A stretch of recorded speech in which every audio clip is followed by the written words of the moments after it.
বাচ্চারা কি সবজি খেতে চায় না? তাছাড়াও স্পেশাল কিছু নাস্তা ট্রাই করতে চাইলে এই রেসিপিটা অবশ্যই একবার ট্রাই করতে পারো। এটা খেতে টেস্টি তো হয়ই, তার সাথে সাথে হেলদিও হয়। চলো তাহলে দেরি না করে রান্নাঘরে চলে যাই। এই নাস্তাটা খেতে ভীষণ সফট হয়, বাচ্চাদের সাথে সাথে এটা বড়রা বয়স্করাও খেতে পারবে। সর্বপ্রথম আমরা একটা মিক্সি জারে নিয়ে নেবো 2 কাপ সুজি। প্রয়োজন অনুযায়ী কম বেশি করা যেতে পারে। 2 কাপ সুজির সাথে 2 কাপ জল মিশিয়ে এটা মোটামুটি 10 থেকে 15 মিনিট রেস্টে রেখে দিচ্ছি, যাতে সুজিটা খুব ভালো করে ফুলে যায়। এখানে দেখো নানা রকমের সবজি নিয়ে নিয়েছি, যেগুলো আমরা বাচ্চাকে খুব সহজে খাওয়াতে পারি না, কিন্তু এইভাবে যদি একটা নাস্তার মধ্যে ব্যবহার করে খাওয়াতে পারি তাহলে খুবই উপকার হয়। আমরা এখানে বেশ অনেক সবজি নিয়ে নিয়েছি, যেসব সবজি খুব পছন্দের সেই সব সবজি এখানে ব্যবহার করা যেতে পারে। যেমন গ্রেট করা গাজর, কুচনো টমেটো, কুচনো পেঁয়াজ, কুচনো ক্যাপসিকাম আর কয়েকটা কাঁচা লঙ্কা কুচি দিয়ে দিয়েছি। সাথে দিলাম স্বাদ অনুসারে লবণ আর সমস্ত সবজিগুলোকে লবণের সাথে ভালোভাবে চটকে নেব। এবার ব্লেন্ডার জারে স্মুথ পেস্ট করে রাখা সুজিটা আমরা এর মধ্যে অ্যাড করে দিচ্ছি। আমরা এই 2 কাপ সুজিতে কিন্তু বেশ অনেকগুলো নাস্তা বানাতে পারবো। তার সাথে ব্লেন্ডার জার ধোয়া জলটা এর মধ্যে দিয়ে দিলাম পাতলা করার জন্য।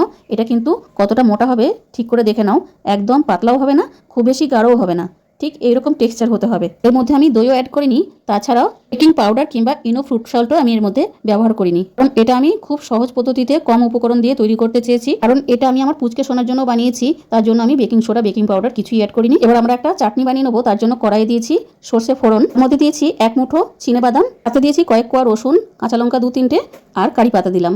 সমস্ত জিনিসগুলো একসাথে ভেজে নিচ্ছি। এখানে আমি মাত্র হাফ চামচ সাদা তেল ব্যবহার করেছি, তাতে খুব সুন্দর করে একসাথে মচমচা করে ভাজা হয়ে যায়। এবার এই ভাজা উপকরণগুলো ব্লেন্ডার জারের মধ্যে নিয়ে নিলাম, সাথে দিলাম স্বাদ অনুসারে লবণ। প্রথমে এটাকে আমরা শুকনো ব্লেন্ড করে নেবো, তারপরে এর মধ্যে কিছুটা জল দিয়ে আবার একবার ব্লেন্ড করে নেবো, একদম স্মুথ পেস্ট বানিয়ে নেবো।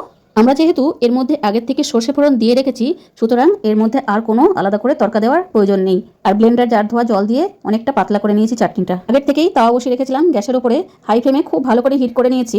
এবার অল্প একটুখানি মাত্র 2 ফোঁটা তেল দিয়ে পুরো চাটুটাতে বুলিয়ে নিলাম। যখন চাটুটা খুব বেশি গরম হয়ে যাবে তখন কয়েক ফোঁটা জল ছিটিয়ে দিতে হবে, যাতে এই যে নাস্তাটা বানাচ্ছি সেটা চাটুর মধ্যে থেকে খুব সহজেই ছেড়ে যায়, ওর মধ্যে চিটে না যায়।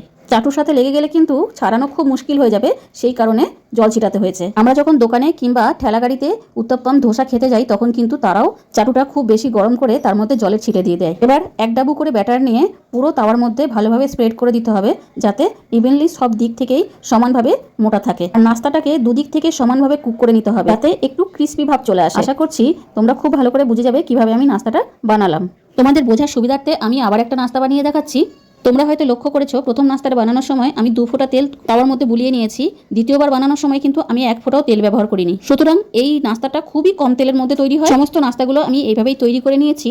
তো বন্ধুরা, তোমরা কে কোথা থেকে আমার এই ভিডিওটা দেখছো অবশ্যই কমেন্টের মাধ্যমে জানিও, যাতে আমি তোমাদেরকে ধন্যবাদ জানাতে পারি। এর আগের ভিডিওতে সুখী জীবন চ্যানেল থেকে বোন কমেন্ট করেছো, খুব সুন্দর হয়েছে মিষ্টিটা। আমি কিন্তু মিষ্টি খেতে ভীষণ ভালোবাসি, চলে আসবো নাকি মিষ্টি খাওয়ার জন্য? তো বোন অবশ্যই চলে এসো, আমরা সবাই মিলে একসাথে খাবো। প্রত্যেকটা রেসিপির মূল পর্ব হচ্ছে পরিবেশন করা। তো দেখো আমি প্রত্যেকটা নাস্তা রোল করে পরিবেশন করেছি।